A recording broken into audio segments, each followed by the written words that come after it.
So this seems like an appropriate time to start if it's okay with everybody else. I love seeing like hello from hello. I can't keep up with it. So welcome to all of you that are here. My name's Howard Sublett. I'm the Chief Product Owner, CEO of Scrum Alliance. My team asked me to host this, I'm pretty sure because everybody else said no. So I'm really happy. Like this is a second in our series for Agile leadership agility, advancing leadership agility. And we're going to be talking today about different Agile leadership styles. So we have three presenters for you today. We have Sabine Canditt from just outside of Munich, Brad Swanson, who lives in Colorado and swims in cold rivers, and Judith Umless, who is right now over in Pennsylvania. So we're going to take them in order. We're going to have each one of them present a little bit for you, maybe 10 minutes or so, about what that they see as Agile leadership style. And then we're going to spend some time in a kind of a fishbowl discussion at the end. So we're going to start with Sabine. Now, Sabine is a certified Scrum trainer, certified enterprise coach, and a certified Agile leadership educator. She became one of the very first German CSTs in 2008. And still, I believe she's the only female German CST out there. And she's a certified enterprise coach in 2011. She's been an Agile Mindsetter and an internal trainer and coach at Siemens and Allianz, working with many individuals and teams in business and IT, product development and management. She works at improuv. Is that how you say that? Improuv? Yeah. She's an active part of the Agile community, and she's a board member for our DACH chapter over there for the Scrum Alliance. I want to turn it over to Sabine, and I'm going to turn my camera off and everybody else will, and then we'll give her the floor for around 10 minutes or so. So thank you all for joining us.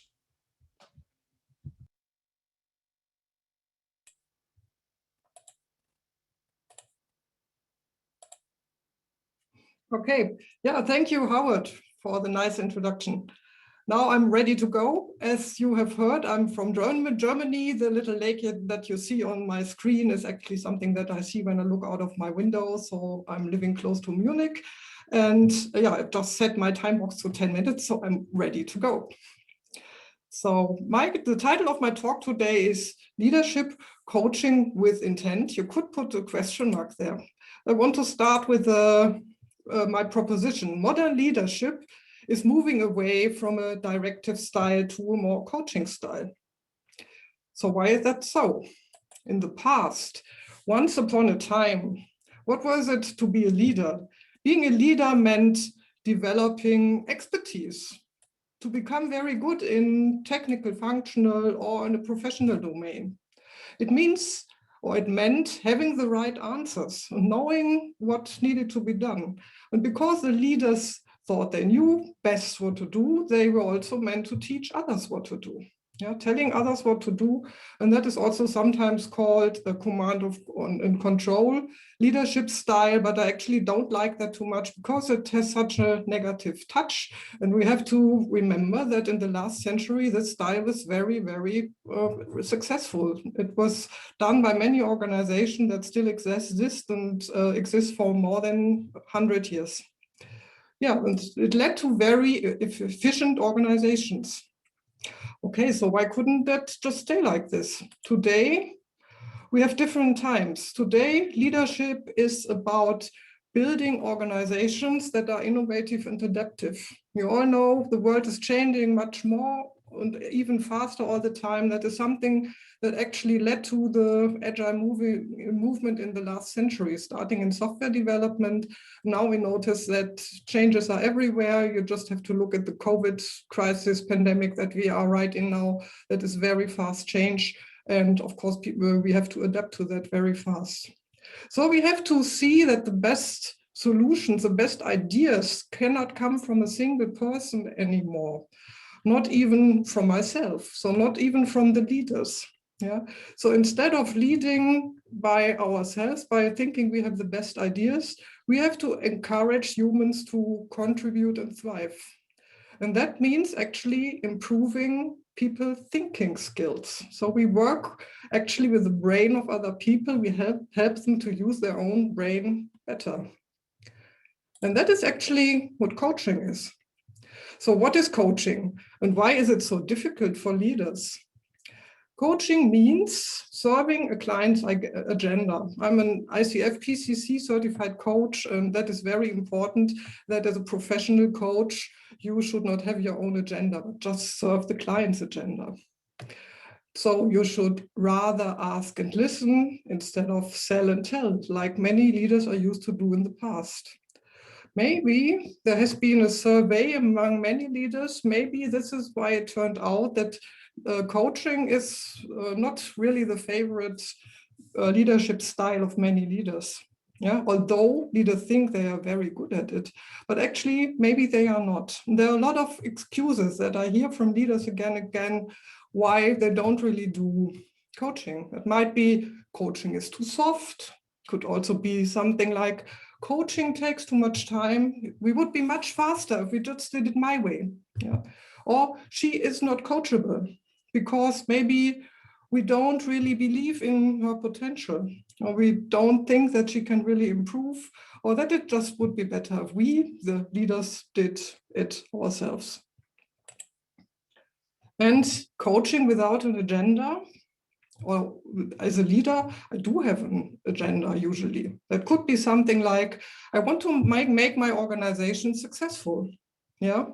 Or it could be, I want to beat the competition, reduce cost, I want to look good, I want to have happy customers, happy employees, or I just want to cover my ass.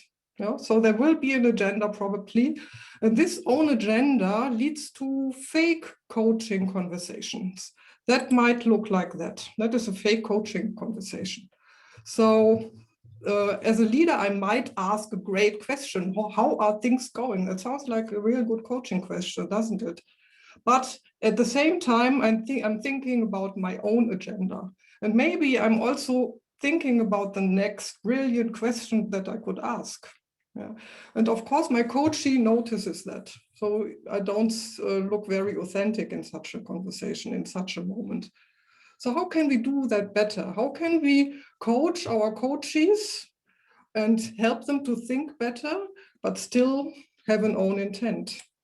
Here's an answer from David Marquez. That is something, you might know him, you might know these nice little videos about turning the ship around or have read the book. He says, if you want people to think, give them intent, not instruction. And that is said by somebody who was a commander of a submarine.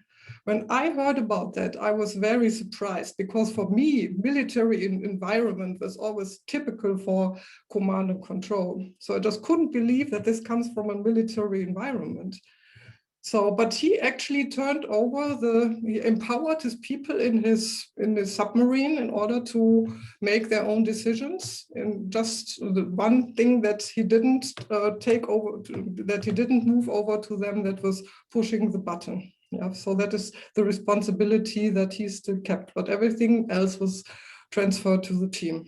Yeah, and this is even older than David Marquez, who is still alive. That comes actually from a similar way of thinking comes from Helmut von Moltke. That is an old Prussian Feldmarschall, so also from military area, who in German it's called Auftragstaktik. In English it's something like mission command, but that's not a really great translation for that. So what he meant by that is, he also talked about intent. Intent is purpose plus a desired end state. So in a military area or in a military environment, it is of course very important that soldiers can act on their own, even when they are cut off from the line of command. So for example, the intention has to be clear. We will attack that bridge in order to cut off the enemy's escape. Yeah, the reason why to do that is very clear, and the end state is also clear. Yeah, but the details are left to the people. So this is very simple, contains only the necessary details. And in order, that is also something that Moltke knew, in order to make this work, this has to be built on trust and not on fear. There has to be an environment that the soldiers can really trust their commanders and don't have to be afraid when they do something wrong. Yeah. So you might know this something similar by that, because that is also very famously used by Henrik Kniebach's videos from Spotify, this alignment and autonomy metrics. When you have an intent, that is, you should have an alignment on the intent. So there should be alignment on what to do and why to do it. And then there can be a lot of freedom about how to do that, about the actions. Yeah. So leading with an intent, how can you actually do that? So this is an outline for a coaching conversation that you could have as a leader with a coachee, with one of your subordinates or one of your team members, for example. So the first step is to align on the intent of the conversation. There shouldn't be a hidden agenda that you follow. You should be open with what you really want to achieve as a leader.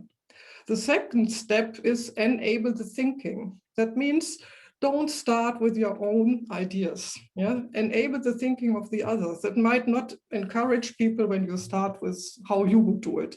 So even when you have ideas about that, just keep them away for a while. And then inquire about their perspectives, about their thoughts, and also about their feelings. Listen actively what they are saying. And then, of course, you can share your insights, your experience. You don't have to hold that back. When you have something valuable to contribute to this, then, of course, you can share it in order to help your people with their thinking and also with their own solutions. The third step is empower action. So it has to be very clear what the people you're talking with are allowed to do, what they are not allowed to do. That might be very dependent on the situation, on the context, also on the capabilities and skills that the people have. Help them to define achievable goals and also achievable next steps. Check if they have the resources. If they don't have the resources to do that, you as a leader can support them. And then empower them to own the solution. If they have developed the solution, if they really have thought it through, then they will much more easily join this, own the solution than when they have the feeling the solution comes actually from you. Okay, if you do it this way, then you have a great present for your people. You can present them a new way of thinking, help them with that. And for you as a leader, you have done something for the agility of your organization. Thank you very much. In German, vielen Dank. And your timer went off. How perfect. It's like, Sabine, you understand how to respect the time box. So leadership style as a coach, very, very, very, very interesting. So thank you, thank you, thank you. Next, we're going to get to Brad Swanson. So Brad, if you'll join me up on this virtual stage. Brad is a leadership, but before I do this, by the way, if you have any questions that are coming in that you're thinking about, there's a Q&A section in the bottom of this. I meant to say that in the beginning, and somebody's already putting that in there. Please do that. We'll curate them and we'll get them at the end. Okay. Brad Swanson is a leadership and organizational coach who guides companies to achieve sustainably better results using lean and agile principles. He's been a trusted advisor for executives, organizations around the globe. Brad is also a sought-after trainer who has instructed thousands in his highly engaged learning approach. Brad is a certified leadership agility 360 coach, certified agile leadership educator, certified scrum trainer, certified agile coach as a CEC. He's a certified professional in agile coaching as an ICP ACC and a certified LESS practitioner. He's a member of the Agile Leadership Journey, a global federation of leadership coaches. Brad has been an Agile practitioner since 1999, is former president of Agile Denver and co-founder of Mile High Agile Conference, and a speaker at international conferences, including numerous Scrum gatherings in the US and Asia, to Agile 20, whatever, about 4 times, Agile, Mile High Agile 6 times, Agile Tour Toronto, Agile Palooza, Agile Development Conference East and West, PMI Mile High Summit, our symposium, and many meetups around the US, South America, and Asia. Oh my goodness, Brad, that's a lot for you to make me say. So Brad, welcome, welcome, welcome. What are you going to teach us about today? You are muted, sir. Yeah, that's the phrase of the year, right? You're on mute. There you go. Welcome, everyone. Thanks for that was hoping Howard would cut that short and not include all that long rambling stuff, but I'll jump in. I'm going to talk about balanced leadership. So I'll bring up my presentation now, and I'll hopefully make it full screen here. Let's see, balanced leadership. This would be a nice follow-up to that excellent talk that Sabine gave. So balanced leadership. Howard already told you all about me. I'll skip over that part. I'm going to talk about a spectrum of leadership styles here, starting with what we would call an accommodative leadership style.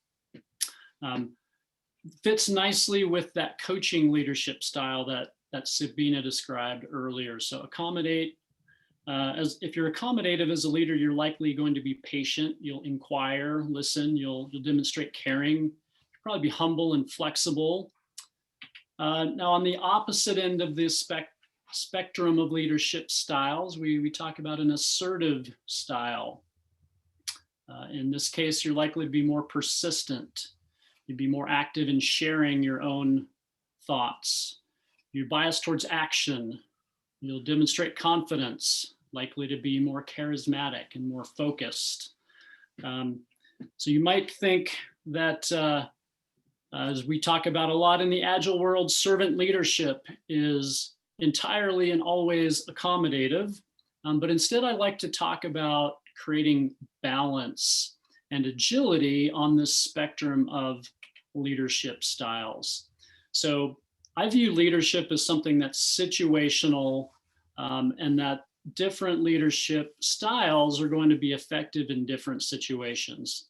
So the most effective leaders learn how to balance these styles and to be agile, meaning they can quickly shift their style as needed based on the situation. So we depict here this great leader who's balancing precariously on this ball here and has this ability to quickly adapt their style based on the situation.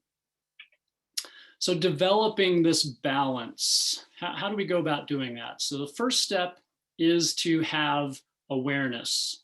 When I work with leaders, I like to go through a short survey and have them, that helps them reflect on what is their dominant or default style. So as humans, we're creatures of habit.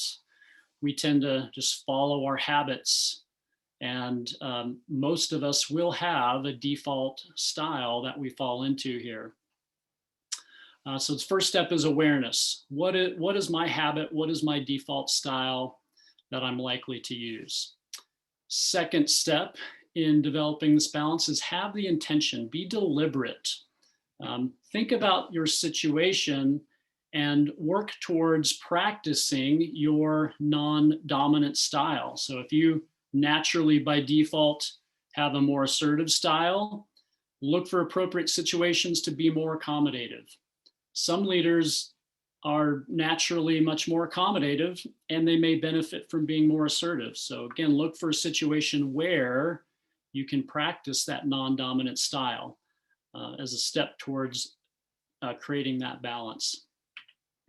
So just a few specific examples here. If you would like to practice being more assertive, I'm sorry, more accommodative, here's a few things you might try. More listening, be present in the situation silently.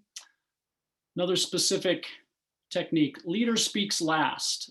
Save your opinions for later in the conversation.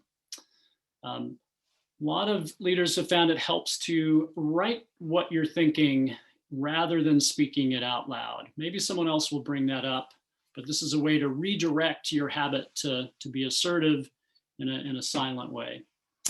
Mindset is appropriate here. So if you enter into a leadership situation with the mindset that I might be wrong, and with a mindset of curiosity, this helps you naturally be more accommodative if you have that mindset to start. And think about the people, the human side of the equation here. You might think about how you can acknowledge the humanity in the room, show that you care for people, show that empathy. Now, what if you want to practice being more assertive here? Now, without going to the extreme of being that command and control dictator type of leader, there are some things you can do that are on the assertive side. Make sure that the goal is clear. I love the idea of running experiments. So taking action in the form of an experiment, though, helps people understand that it's not a permanent change or permanent action. This is something that we're experimenting with, and we'll learn from it. Seek a win-win rather than maybe just merely a compromise. Sabine talked about this, create clarity. So when you empower folks, make sure there's clarity around what is that action item or next step. And along with that, what are the accountability mechanisms? Establish those to make sure there's follow through. Powerful questions can help here. You can be assertive with the question and still prompt the self-knowledge you have in the person you're talking to. So an example here, what are the risks with this approach? You're asserting that perhaps there are some risks, but I'm asking the other person to consider what those would be. This is what I'll present now, very similar to something that Sabine showed us earlier, a specific technique you can use to have a balanced dialogue or balanced conversation. Sabine showed a 3-step process. I'll show 5 here just to give it a little bit more nuance. So first step, to help you balance these 2 styles, align on the objectives. So if I'm having a conversation with someone, let's make sure we both agree on what is our objective for this conversation or this meeting. Next, leaning towards the accommodative side. Listen, this is where active listening comes in. Let the others speak, hear what their perspectives are. Then a balanced technique here. Clarify your understanding. Do I really understand what has been said? Does my understanding line up with theirs? Now we can lean a little bit on our assertive side. You may have some insights, some wisdom to share that didn't come out earlier. Share those at this point. And then finally, empowering action. Just as Sabine shared earlier, make sure that the other person has what they need. Make sure there's clarity. Create those accountability mechanisms. All right. That is all I've got. So I will stop there. And I think I kept within my 10-minute time limit. And you didn't even have a timer go off, Brad. Right. That was very, very, very excellent. I'm seeing a lot of questions coming into the Q&A for this, and I'm sure we're going to have a great discussion once that this is over. So thank you, thank you, thank you for that. You talked a lot about an accommodating approach of leadership style. So awesome. Thank you, Brad. All right. I'm going to see if Judith is ready for us here. If you can drop Brad and Judith can join us. There you are. I'm pleased to get to introduce you to Judith W. Unless. Do what? Said it right. I said it right. Yay. He is a certified Scrum Master and Senior Vice President, author and trainer at the International Institute for Learning, IIL, a global corporate training company. Her books include Grateful Leadership, Using the Power of Acknowledgement to Engage All Your People and Achieve Superior Results, which has been credited with changing workplaces and lives by making use of the 7 principles of acknowledgement she developed. And she wrote, You're Totally Awesome, The Power of Acknowledgement for Kids. I love that you wrote a kid's book too. Awesome. Judith, thank you so much. Present to us and tell us something about leadership. Thank you. I thought you would never ask, Howard. Anyway, I really am delighted to be here. And ever since I became a certified Scrum Master 2 years ago, I'm very recent to this whole movement. I saw that these 2 forms of leadership, agile leadership and grateful leadership, are so well aligned. let's just take the core value of Agile, individuals and interactions over processes and tools. That could not be more right on, because we have to remember that every single person on a team, working on a project, working agilely or trying to, has a need to be seen, to be valued, to be heard. And this is critical. And it does not happen a lot throughout many, many industries. And it's been my mission, my purpose, to make it happen more of the time. So if we go on to the next slide, the typical levels of employee engagement in 2020, you'll see what I'm talking about. The Gallup organization does studies about every 2 years, and the latest one was released in 2020. And you'll see that only 35% of the many thousands of people they surveyed considered themselves to be engaged. Most, the biggest majority, were not engaged, which means they were psychologically unattached. They didn't really care about the outcome of what they did. They were there because they had a job. And then the 13% who were actively disengaged, well, they are often the people who stir up trouble or don't have integrity. And, so those people cannot be helped very often unless you can get them to the just unengaged state. But the unengaged, missing one piece, I maintain, and that is acknowledgement, which comes in the form of appreciation and also gratitude. So let's look at the definition of acknowledgement. And I really mean something very, very specific, and I make a lot of distinctions. And this one piece, once it's in place in a heartfelt and an authentic manner, allows people to engage fully and completely and with excitement and passion. And you can't make them stop working at night. So acknowledgement is a heartfelt and authentic communication that lets a person know their value to the organization and the importance of the contribution that they make.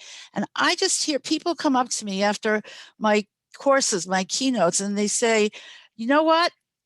I left a job just because I was not appreciated. And I started to do surveys of that. And IIL did its own research on this subject of leaving jobs due to lack of appreciation. Always over 52% of any audience that I go to, have been to, and will probably ever go to, says they left a job for that reason.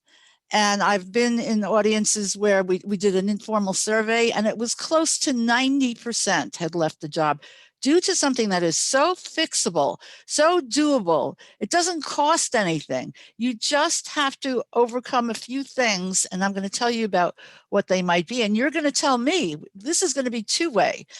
So in the next slide, I'm going to share my definition of a grateful leader with you. And the key characteristic is that they can show appreciation no matter how they feel. Maybe they're embarrassed, maybe they're scared, maybe they're terrified of being vulnerable, but they let people know how much they value them. And this is on an ongoing basis. It's a regular practice, not because anyone says they have to, but because it's just something that either comes naturally or they have committed to making a part of their work behavior, their family behavior, out in the community behavior. And a grateful leader wants to know his or her people, the team members, as people, not just workers. And that's really important because everybody has a story, everyone has a challenge, everyone has a goal. And we want to know what these are, because that enables a team to really produce wonderful results. Okay, so the next slide is, are you a grateful leader? And Molly, I think you have a little poll here. Yes, are you a grateful leader? Yes or no? And if not, what's in the way? Do you feel insecure about sharing your feelings with people? Because this involves Feelings, heartfelt means what you feel. Emotion may come up. You may cry, they may cry. They don't always do that, by the way, so don't get scared. But fear is another one. What am I getting myself into? Are they going to hit me up for a raise? And, on Agile teams, we have to lead with influence. We don't have people reporting to us. So it's how we can influence them. Jealousy is another item that stops people. Well, if I tell them how great I think they are, then maybe they'll think they're better than me. Maybe I'll think they're better than I am. So these are the possibilities. Now, do we see the results? Molly, can we see the actual quick results? Aha. Okay, well, we have a lot of grateful leaders. And I want to tell you, if you are a grateful leader, and I think it's wonderful that 78% of you said you are, then you can always enhance your gratitude and your appreciation of your team members, of the people in your world. And if you're not, then some of the things that stop you are apparently insecurity, fear, and a little bit of jealousy. I so appreciate your honesty. This is really important. And insecurity is one that we can work with and we can change. We can make you feel secure. And one of the tools I'm going to give you today will help you do that. So let's go on to the next slide.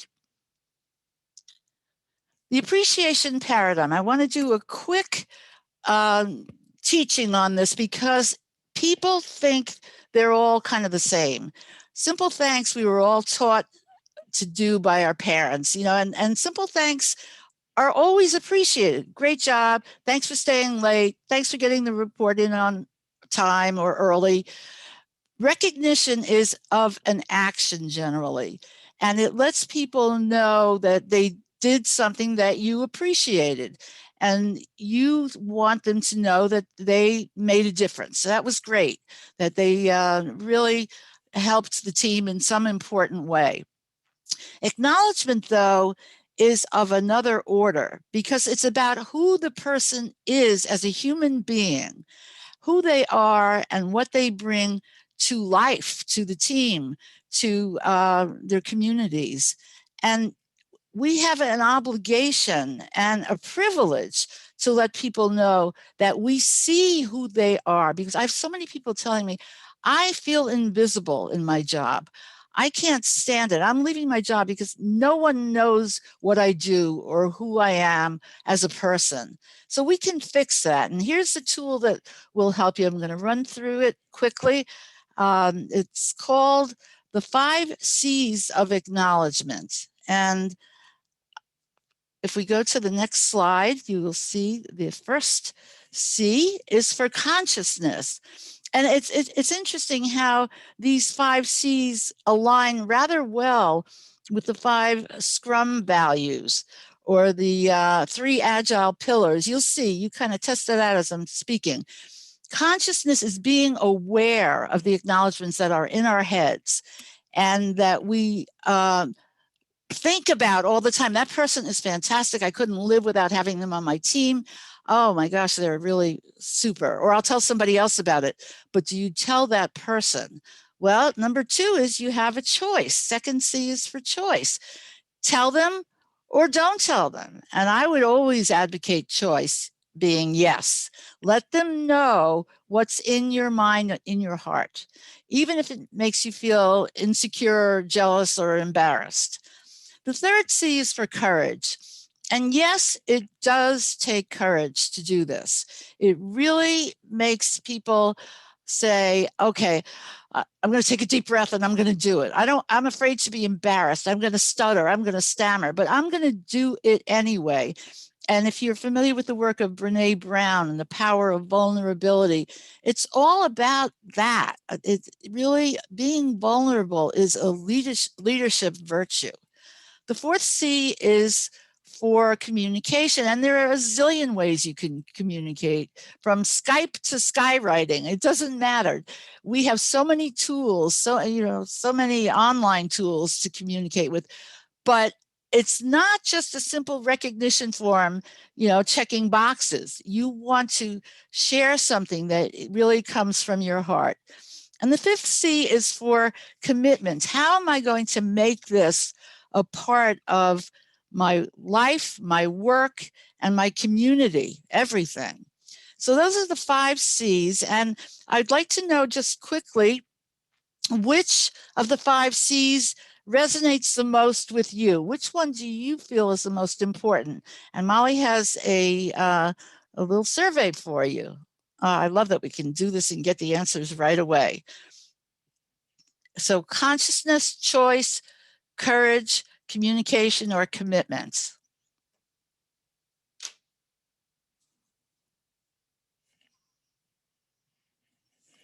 We'll take a moment.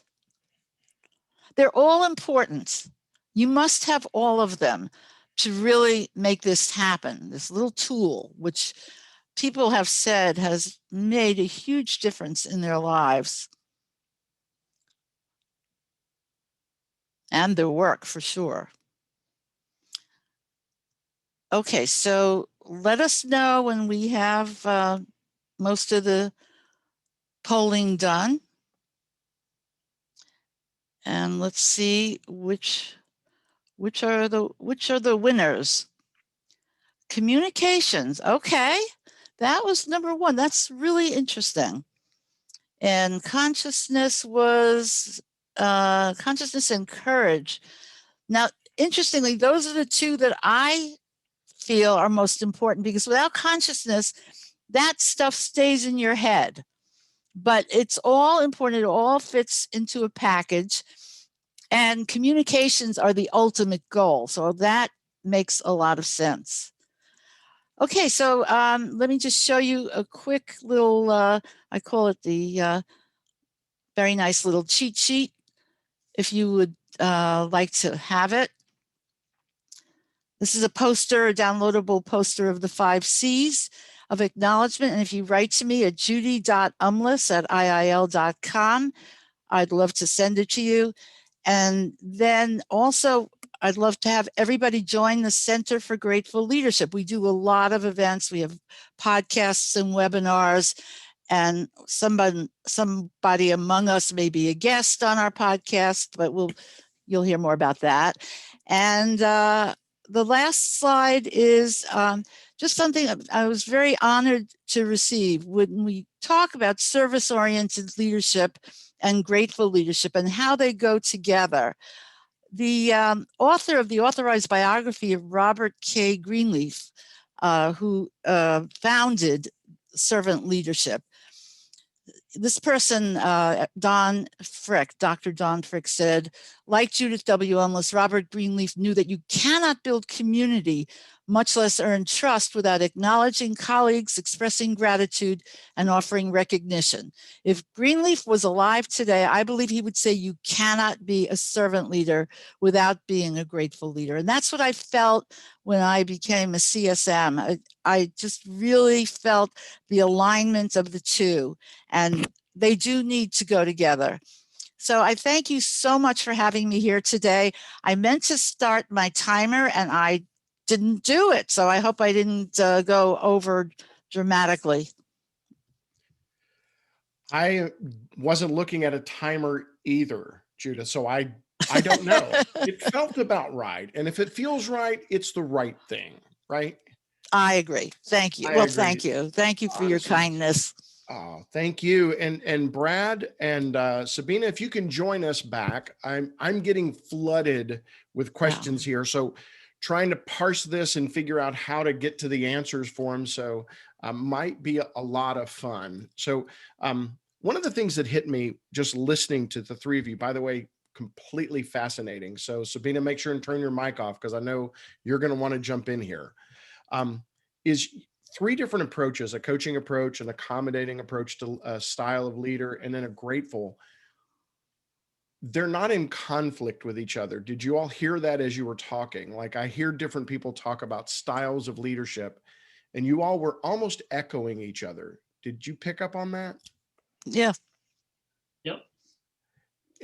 I Was did. anything that somebody else said kind of surprise you? How about that? Because you all haven't heard what each other said. I'm just curious, did you pick up on anything that you would have, so Sabine, did you pick up anything? Well, from Brad, actually, I think we have joined the same training. So the CAL2 training by Pete Behrens. Yeah, so that is where I recognized a lot of stuff coming from. And I think that we use different words, so accommodative and assertive. I call that in my talk directive versus a coaching style. You could also give other names to this, like command and control versus servant leadership. So it's always about the two different ends of an axis being very directive, telling people what to do, and vice versa. On the other hand, would be leaving a lot of freedom, giving empowerment to people and having people solve problems. Yeah, so that actually, yes, I think from Judy, there were a lot of new things for me. So thank you to Judy. That was, yeah, really new for me and an interesting perspective. Thank you. Wonderful, thank you. And I just want to say the term balanced leadership I found intriguing. And people sometimes say to me, well, how can you give people criticism if you're just acknowledging them? And first of all, I never say to acknowledge them when you're not feeling it, when it's not authentic. It must be authentic. But in a context, a climate of appreciation, then you have that balance. You can give constructive criticism because people want to grow. They beg for it.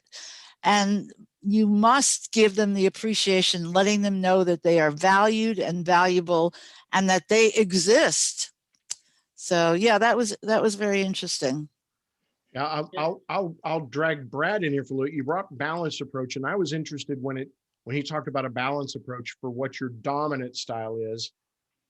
How do you know what your dominant style is? And how, it made me think about myself, because I think I know, but I'm not sure. And how do I know whether I'm in balance or not? That whole, Dunning-Kruger of not understanding who you are. So do you have any tips for those kind of things when you talk about that? So certainly you can, examine those characteristics of being assertive and accommodative and make your own assessment. But you're right, Dunning-Kruger applies here. It can be useful to ask others and get that feedback from people you interact with to get their perspective on what your default or dominant style is. So you're not deluding yourself into thinking you're one when you're actually perceived as the other. I do have a short survey that I use with people to help get at that as well, but it's not super complicated. Again, you can ask a few questions of folks and get their perspective. So how do you, I think one of the things that many people in companies, fortunately, it's not places that I've been, is that they don't understand that boss doesn't necessarily equate to the word leader. Like there are many leaders that are not necessarily a boss or not necessarily your boss. And so like there are people that are leaders that are not, don't have reporting structures. They're not necessarily connected. And how do you help somebody maybe that's your boss, that you actually would like for them to be a better leader? How do you coach them? How do you help advise them? What should you do to help them see a balanced approach, or how do you help them become more of a grateful leader or more of a coaching style leader?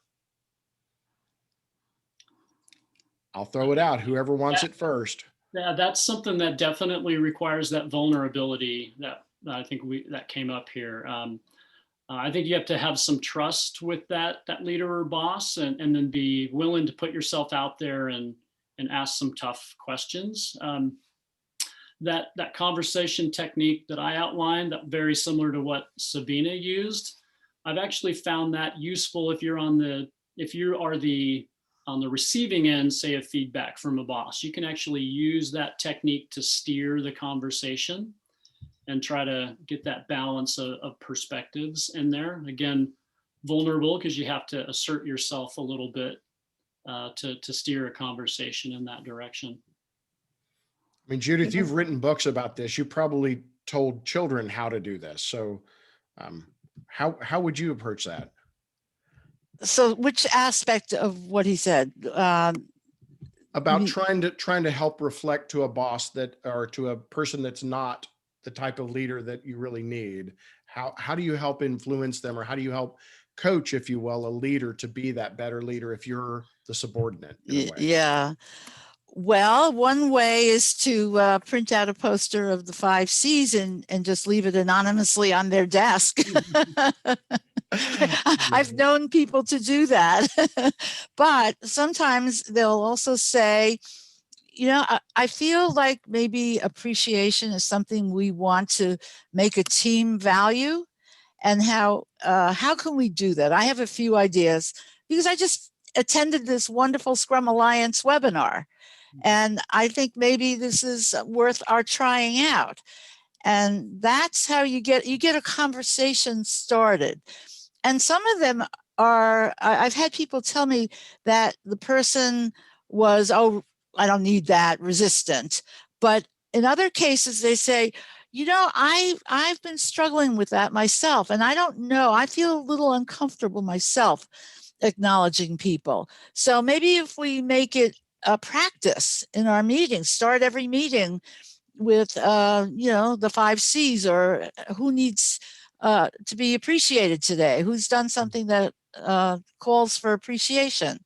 So there are many ways to go about it. And I'm happy to do some informal coaching. You have my email address. Be specific to a situation. I'd be happy to help. So somebody asked this question. I think it's fascinating. Somebody asked, can there be a command and control leader who is effective at agile leadership? So maybe I can, it is a little bit related to the last question, so maybe I can add to that. There was a question in the chat also to ask, can you coach somebody who doesn't want to change? Yes. I think no, you can't, because either there's the person wants to change because he or she had an insight that something is not like he or she wants to be, yeah, then this would be a perfect candidate for coaching. Or there is a need coming from maybe the organization. The organization wants to become more agile, so that means leaders need to change, or they don't find that he has problems with his team or with subordinates and cannot solve that on his own. Then this is something that is coachable, yeah. If there's no will or no need to change, then coaching just doesn't work. Yeah, and that is related to the question the second question that you asked that I forgot. So maybe you can repeat, Howard. I forgot my own question. You asked, you expect me to remember my question, Sabine? Really? Come on. I don't remember. Okay, then maybe it was not so important. There has to be some sort of an impetus for change, right? There has to be something that causes the change. And it made me, Sabine, you talked a little bit about David Marquette. And, if you haven't read the book, I'm sure you have, but some of them that are listening may not have, that the trigger for the change in him was that he's assigned into a submarine he didn't know how to run. And so he had to trust the team to do it. And I always wondered, if that trigger didn't exist, would he have come in and just told him exactly what to do? Or is it because he was in a completely different situation that he actually discovered that actually he doesn't know everything? Like, I wished I could have that conversation with him. Do you get anybody have had that conversation with David? No. Not personally, but in the book, he says that this submarine was one of the worst that they had. Yeah, so that was a need for change. They didn't want to stay like that. So people were unhappy. They were performing badly compared to other submarines. And he took over the command of this submarine and said, okay, I want to have this differently. I don't want to be the commander of the worst submarine that exists. Yeah, and so by changing his leadership approach, they became one of the best, or maybe even the best, I think, compared to their peer submarines. So I think that is very convincing. Yeah, and that might be because people were afraid before this change. They were afraid to talk up to him, and that is something that you see very often in organizations, that people just don't speak up to the leaders, also not giving feedback and things like that. Yeah, and that is, yeah, if you have we always talk about this atmosphere of psychological safety. I think that is a very important prerequisite for things to work. And that was even, as I said in my little talk, acknowledged by Helmut von Moltke, who was a Prussian leader in the 19th century. Yeah, that in the military you need to have this atmosphere of trust and respect and not fear. At least not for the commanders, from fear of the commanders. Yep. Brad, did you have something? Yeah, I'd add one thing here. We talk about can command and control leaders be effective in an agile organization? I think one of the challenges, if you go to someone who, again, has built up that habit, if that's their dominant style, and say, you have to be a servant leader now, you have to be this sort of soft, squishy, accommodative leader, that's probably not going to be something that person is willing to say, I'm going to give up everything I've ever learned as a leader, everything that's gotten me to where I am today, to become a totally different kind. So again, I like to approach this as balance, not asking a leader to become an entirely different person. We're asking them to have a little bit more balance, and through that balance being actually more effective than they are when they only have one tool in the toolbox, which is that directive command and control style. Yep. Somebody's texting me and I'm trying to follow that. Said I missed the second half of the question. So has no one noticed that many of our examples today are military commanders trained and successfully in command and control? Because a command and control leader could understand that command provides the vision, but control is entirely, ultimately, inevitably in the team. That was the second half of the question. I guess evidently I missed the second half of the question trying to follow through. Does that resonate with anybody to help follow up with that?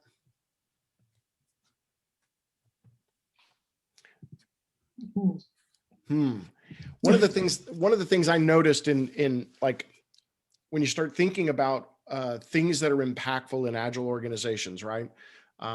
Some of the easiest to implement, some of the easiest things to measure are some of the easiest things to implement in a command and control style. Like, for instance, ensuring that people are now working in teams, ensuring that you have like certain like roles or frameworks, like those are pretty easy to see, but they actually have some of the smaller amounts of impact sometimes at an organizational level.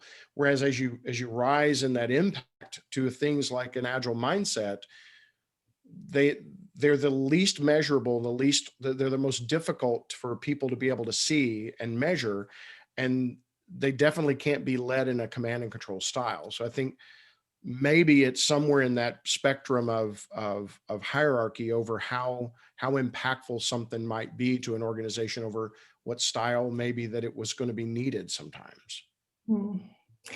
Yeah, so I think that was reminds me again of one question that I read in the chat. How do you achieve alignment? Yeah, the command and control style was just you command something that needs to be done. Maybe you command the goal, yeah, and you just give people some freedom how to reach the goal. Another way would be if you have a coaching style, you inspire them to do something and help them by coaching to grow. Yeah, and I think if you talk about a transition in a big company, there are actually two extremes. One is doing it bottom up, yeah, so on a voluntary basis, and the other one would be command and control to do it top down. Yeah, and I actually, for me, top down is kind of contradictory to Agile, as it should be. Of course, I've worked in big organizations for a long time, that If you do it completely bottom up, you could wait forever, yeah, depending on the size of the organization.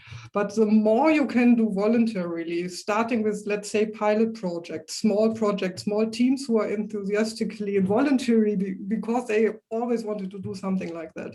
And there will be some followers, trusting that that the word gets spread around the organization, that people learn from that. The more you can do with that, the more, I believe, sustainable the change would be, the less you need to do command and control. Yeah, I think leaders are important in order to change processes and structures in the organization, what probably teams cannot do alone. Doing reorganization, for example, to come from functional teams to end-to-end teams, cross-functional teams. There need to be leaders, and there probably needs to be a portion of command and control. But the more you can leave to the people, the more agile it will become, the more people will learn. Yeah, Absolutely. I see a lot of questions about sort of how do you help someone who is that command and control style leader to shift their style towards the opposite in the spectrum. I like to start small and maybe think about running an experiment. And for a leader like that, ask, is there one decision that you're willing to delegate to your team as an experiment for some short period of time? So, and maybe it's a very small decision, but that first step, if you can demonstrate that, hey, our team was able to make that decision on their own successfully, and that then maybe opens up the door to, well, is there another decision, maybe a slightly more significant decision that you're willing to delegate to the team, so you can work on, again, successively more significant decisions maybe that could be delegated.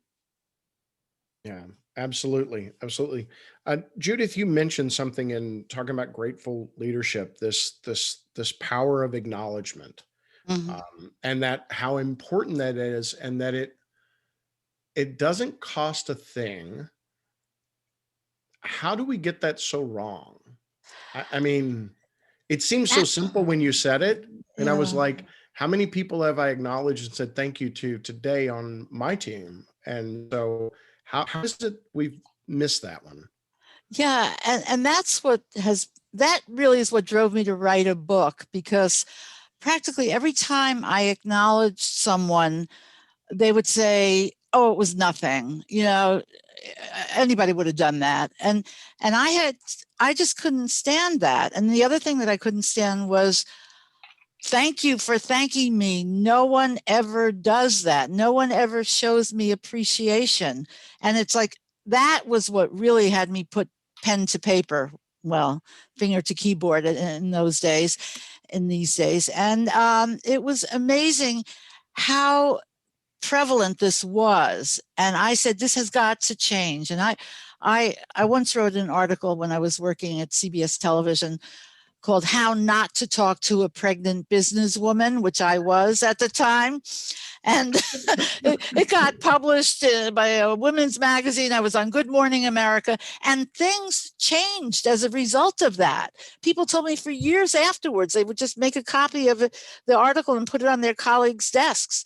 And I said, I've got to do something about this one. And every single person here, and I just have to say, when you asked me a question earlier, I have to admit that my attention was wandering a bit, because I have been flooded by requests for the poster of the 5 C's, and people have already joined the center. I feel moved almost to tears by that, because it tells me that it's still missing for people. And like you say, it's so simple. Why am I not doing this? And we have 1,000 reasons why we're not doing this, but we have a zillion reasons for why we should. And the cost of not doing it is so high. And, from people leaving to people getting sick on their jobs because they're just not feeling good being there, And may I say one more quick thing? Yes, you may. The military examples that have been coming up.